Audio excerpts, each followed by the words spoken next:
All right, what is up, guys? We're back at it again with another video, and I have here Elle again. Now, if you guys watched the first one, you know that she had an out of body experience. It was actually a near death experience, and the knowledge she has from it is so immense and so raw, and it's just a privilege to have her here and to talk with her. So, thank you for wanting to do another episode because I know we have so much we want to talk about, so much info that you have that I would love for everyone else to know, and for you to talk about this in public with people is such a brave move. So thank you. Thank you. Okay, so we wanted to start out with talking about, and the whole thing we wanted to talk about music, also with the planetary frequency, and especially the power we have to change the frequency of the planet, and also talking about beings and how they're alive. And her experience with this is really like interesting because she actually lived very, like, she didn't just read about it or hear it from here. She actually lived it and saw it and had beings speak to her. So I would love to hear your input on that, especially starting with music now, because you already know how that sounds nowadays. Yes, unfortunately, a lot of music nowadays is pretty low vibe. So, Yeah. but, and it doesn't resonate with the frequency of our body and of just being a human hybrid, whatever you want to call yourself. So, we constantly have to take sound baths. So, yeah. You know what? I notice when I listen to anything that's like rap, even though I love some rap and I try and get away from it, but I'm like, oh, that song was kind of fire. So like I Hmm. want it, but a lot of the rap music, it's like it it repels my energy. It's like it like Hmm. pushes against it, and I notice it's bringing it down. And you don't even have to Yeah. listen to the lyrics, and you could just feel it. And I find Yeah. that so interesting with that. And you talked about sound baths. I need to do some more of those. Yeah. It's like, it's like sugar, you know, or the combination of sugar and salt together. It tastes so good, but it's not good. In general, if you have a lot of it, you're going to bring yourself down. So, yeah. Hmm. So, I agree. I mean, I love all genres of music, except for new country music. I don't like new country music, but, but other than that, I love all genres. But, you definitely have to kind of, that's why the practice of cleansing yourself, worshiping, things like that are good to do on a regular basis because you kind of get rid of all of that stuff, you know? Hmm. Now So, let's get into your experience too, especially with the okay. music. Were you told anything or experienced anything related to frequency that was like new information to you, and information that, we especially need to know about music and frequency? I always felt called to frequency and studying it and utilizing it in my life. Like I'd play frequency throughout the house sometimes and things like that, or during meditation. But I feel as though in my near death experience, I got a physical manifestation of, the effects of that. For example, I learned about how different things have frequencies, and sometimes those frequencies, since they're on vibrating on different tones, they may not necessarily understand each other in the same way. Hmm. And that's one of the reasons why we have a disconnect with nature and life at times, or a disconnect with other people at times. So, one of the things that I saw in physical manifestation is my consciousness was put into, because mind you, I'm in the coma, I'm traveled. My consciousness was put into a lily that was Oh. in a body of water. But it's not just like, okay, I am going to merge with this lily and I'm going to, pretend to be a lily. I actually was the lily. Like I didn't feel a body. Like even when you meditate, you have awareness of your body. Hmm. I had no awareness of my body. I All I knew was that I had my thoughts and I was a green lily pad floating, and that was all. That was it. Oh, I remember you were So, telling me too about being a fish. Now, can you tell me a mhm, little bit about what that is like to live as that being? Because I know I am super curious and others are super curious. Like, okay, like a lily, for example, doesn't have eyes. right, So how does it right, perceive the right, environment around it? right. And the lily is on a different frequency. It's on a Mm, frequency that vibrates with, the nature of the sun, the nature of chlorophyll, the nature of green things that grow. So then I was put into a fish. The fish has a different frequency. And again, I lost all knowledge of my body. I couldn't like feel my body or anything. I didn't, when I looked around, I had no human body. I was actually a fish. mm-hmm. And then all of a sudden, I started having fish like feelings, I guess, or fish like, because my frequency was different then. Yeah. So everything, the fish frequency was kind of, and fish thoughts were kind of like just very nonchalant, I guess, Mm-hmm. kind of like very simple, you know, like not really a lot of complex thoughts. Yeah. You're just kind of looking and observing and doing what you need to do to either be with your school of fish, your fish family, or your, foraging for food or something like that. So it's not really like, it's not complex like a human. Like we have, I saw something that we have over 60,000 thoughts a day. I probably have more, you know? Yeah. But being a fish was just like, pretty much like in human terms, I would equate it to like sitting out in the sun and just chilling and watching people on the beach. It's kind of like the void of a lot of thought, except for simple stuff like, oh, look at that wave, or, things like that. Now, what about for a plant? For plants, well, there are different types of frequencies for different plants. Okay. Mushrooms are like humans, and I didn't know this before my near death experience, that our DNA is actually, I think the statistic is 88% similar to mushrooms. Wow, Yes. really? That's new to me. Yes. Yeah. So so I didn't know that before, but and trees, we have, it's also a high percentage of our DNA is similar to tree matter, okay, or what makes up trees. Mm. So, but their frequencies are different because they're different plants, but they're more similar in frequency than us. And frequencies are the ways and the reasons why we can understand each other's language. For example, you speak French. French would be one frequency, English would be another frequency. Right. We could somewhat communicate, but our frequencies are slightly off. Mm-hmm. So we would have to adjust in order to like fully understand. So for us, for example, um, you know, are you familiar with the click language of the Khoisan people? Have you heard about that before? Yes, it's super cool. It's like the whole Yeah. parts of the language. Hmm. I've only heard like a bit of it, but I remember hearing it when I was little. Like they literally make clicks which have different Right. meanings. Right. Exactly. So basically, tree frequency to us would be like us trying to understand that click language. It was like, I have no idea what that click you just said. Yeah.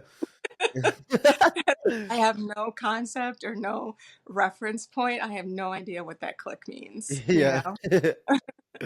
And hence you can't even talk with somebody who speaks that language because like you're the void of understanding. Mhm. So it's similar with trees where trees, they don't speak with their mouth. They make sounds that we can't audibly hear with our ears, but they understand us because of time, because they've been around longer than us. They're wiser than us. They've seen a lot more than us. Mm-hmm. So they understand us, but we misunderstand them. We look at them as just something that's growing. They're lower intelligence because they're not a person, and they don't have a form of, in our mind we think they don't have a form of communication, Mm-hmm. but they actually do. We Especially with the just networking of mushrooms too. I know you know exactly. about that. Yeah, the mycelial network. Yes. Yes, that's they have their own communication through that.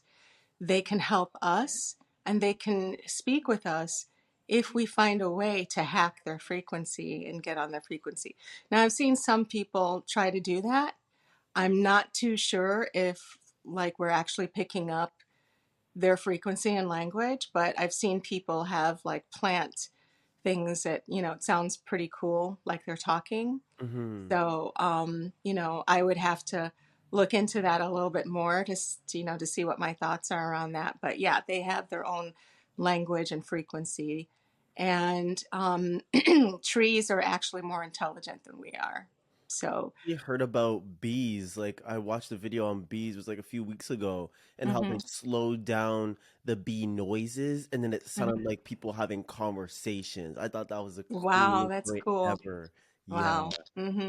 Oh my gosh. Yeah. So it's like we could really not perceive a lot of what these beings are doing, and we think that they're really primitive. Really, they're not. And for you to They're say not. that, especially about plants, hmm it's super interesting. And we could barely understand them, but like you said, hmm they understand us so much. Now, what about hmm planets? Like, what would it like to actually be a planet if you know anything about that experience? Well, that's interesting that you asked that because one of the things that I gotten, but I want to confirm my understanding of this. So I'm telling you this now, kind of um, like as something that I saw and experienced, but I myself am still looking into it to confirm for sure. Mm-hmm. So yeah, so that's my disclaimer there.